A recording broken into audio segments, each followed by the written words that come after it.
இப்ப சமீபத்துல H3N2 அப்படின்னு ஒரு வைரஸ் உலகளாவிய போயிட்டு வந்து இருக்கிறது.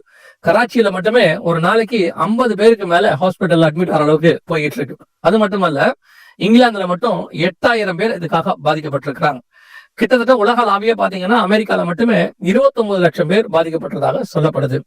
இந்த வைரஸ் அடுத்த ஒரு மிக முக்கியமான இடத்தை, அதாவது கொரோனாக்கு பிறகு அதிக அளவுல ஜனங்க பாதிக்கப்படுகிறதான ஒரு வைரஸாக இது பார்க்கப்படுகிறது. ஒரு உலகளாவிய ஒரு அன்ரெஸ்ட் தன்மை, அதாவது ஒரு பக்கம் கொள்ளை நோய்களும், ஒரு பக்கம் பூமி எதிர்ச்சிகளும், இன்னொரு பக்கம் இஸ்ரேல் சம்பந்தப்பட்ட அடையாளங்களும், எல்லா பக்கமும் இது அடுத்தடுத்து போய்கொண்டே இருக்கிறது. இதோடு கூட நீங்க நல்லா கவனிச்சு பாத்தீங்கன்னு சொன்னா, ஒரு பக்கம் தாய்வான்ல சைனாவுடையதான அச்சுறுத்தல் ஒரு பக்கம் போயிட்டே இருக்குது. இன்னொரு பக்கம் பாத்தீங்கன்னு சொன்னா உலகளாவிய ஜனத்துக்கு விரோதமாய் ஜனம், ராஜ்யத்துக்கு விரோதமாய் ராஜ்யம் போய்கொண்டே இருக்கிறது. இது எல்லாம் சேர்ந்து ஒரு விஷயத்த நமக்கு தெளிவா சொல்லுது. என்ன அப்படின்னு கேட்டீங்கன்னா, இயேசு கிறிஸ்துவின் வருகைக்கு முன்பாக நடக்க வேண்டிய அடையாளங்கள் எல்லாம் அத்தனையும் நடக்குது. இதுல ஒண்ணு கூட மிஸ் ஆகாம எல்லாமே நடந்துட்டு இருக்கு. ஆனால் இதில் நம்முடைய நிலைமை என்னங்கிறதா இப்போ கேள்வி. ஏன்னா மத்திய 24:37-38 அவர் சொல்றாரு, வெள்ளம் வந்து வாரிக்கொண்டு போகும் அளவும் உணராதிருந்தார்கள் அப்படின்னு இருக்கு. இந்த உணராதிருந்தார்கள் அப்படிங்கிற இடத்துலதான் இன்னைக்கு உலகம் இருக்கு, திருச்சபையும் இருக்கு.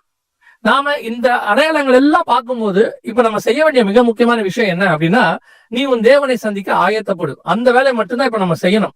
நம்ம எந்த அளவுக்கு நம்மளை ரெடி பண்ணி அவர்கிட்ட போய் சேரணுங்கிறத மட்டும்தான் நம்ம பார்க்கணுமே ஒழிய, இப்போ என்ன போயிட்டு இருக்கு உலகளாவியன்னு பாத்தீங்கன்னு சொன்னா, உலக பிரகாரமான அவங்க அரசியல்லையும் என்டர்டைன்மெண்ட்லயும் ரொம்ப இம்பார்ட்டண்டா போயிட்டே இருக்கிற மாதிரி, இன்னைக்கு ஆவிக்குரிய உலகமும் அரசியல்லையும் என்டர்டைன்மெண்ட்லயும் ரொம்ப சின்சியரா போயிட்டே இருக்கு.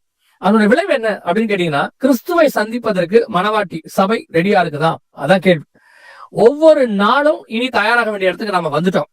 இனி வேற எந்த காரியத்தை பத்தி யோசிக்க வேண்டிய இடத்துல நம்ம இல்ல. மிச்சதை எல்லாம் பரலோகம் பார்த்துக்கொள்ளும்.